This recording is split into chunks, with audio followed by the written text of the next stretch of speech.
ఇందులోని అంశాలు ఎవరిని కించపరచడానికి లేదా ఎవరికో మేలు చేయడానికి ఉద్దేశించబడినవి కాదు. అందుబాటులో ఉన్న సమాచారం, మీడియాలో వస్తున్న వార్తా కథనాలు, నెట్లో ఉన్న సమాచారం మాకున్న అనుభవాన్ని బట్టి వినియోగించాము.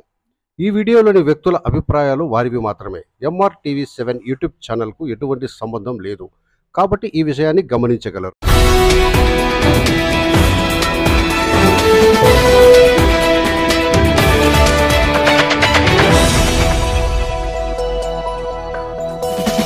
రాష్ట్ర వ్యాప్తంగా అంగన్వాడీ వర్కర్స్ కానీ, హెల్పర్లు కానీ, అలాగే మున్సిపల్ పారిశుద్ధ కార్మికులు కానీ వాళ్ళ కనీస డిమాండ్లు తీర్చాలని చెప్పేసి గత 4.5 సంవత్సరం నుంచి వాళ్ళు డిమాండ్లు చేస్తూ వచ్చారు. ఇప్పుడు చేస్తాము, అప్పుడు చేస్తామని పోస్ట్పోన్ చేసుకుంటా రావడం జరిగింది.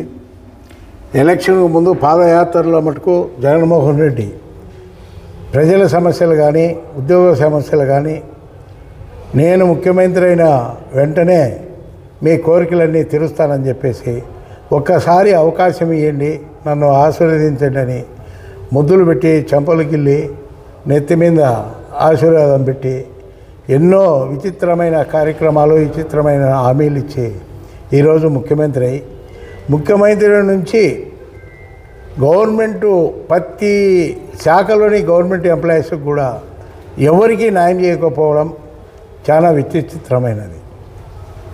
పోలీస్ శాఖ కానీ, రెవెన్యూ శాఖ కానీ, అంగన్వాడీలు కానీ, వాలంటీరీ తన సృష్టించిన వాలంటీరీ వ్యవస్థతో సహా అన్ని శాఖలు ఏ శాఖకు సరైన వేతనాలు ఇవ్వకుండా, వాళ్లకు పెంచకుండా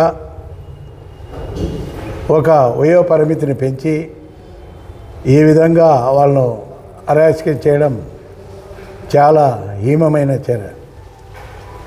తప్పకుండా ముఖ్యమంత్రులు వాళ్లకు కనీస వేతనాలు ఇవ్వాలని చెప్పేసి తెలుగుదేశం పార్టీ తరఫున మేము డిమాండ్ చేస్తున్నాం. పొద్దుటూరు టౌన్లో దోమలు ఏ విధంగా ఉన్నాయి, డైలీ చెత్త ఎత్తేస్తున్నా కూడా మనకందరికీ తెలుసు. ఇంకా ఈ చెత్త వేయకుంటే మున్సిపల్ కార్మికులు వాళ్ళు క్లీన్ చేయకపోతే, చెత్త వేయకుంటే విపరీతంగా దోమలు పెరిగే అవకాశం ఉంది.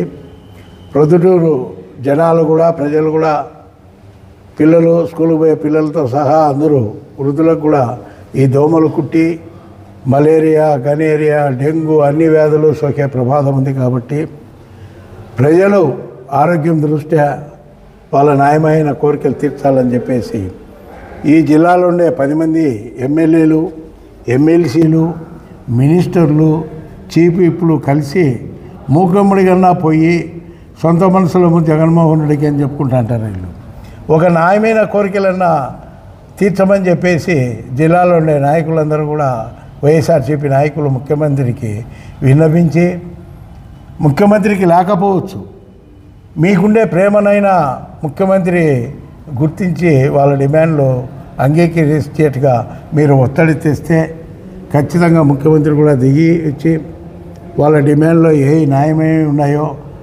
ఆర్థికపరమైనవి కాబట్టి తప్పకుండా అంగీకరించి వాళ్ళ సమ్మెను విరింపజేయాలని చెప్పేసి మేము తెలియజేసుకుంటున్నాం.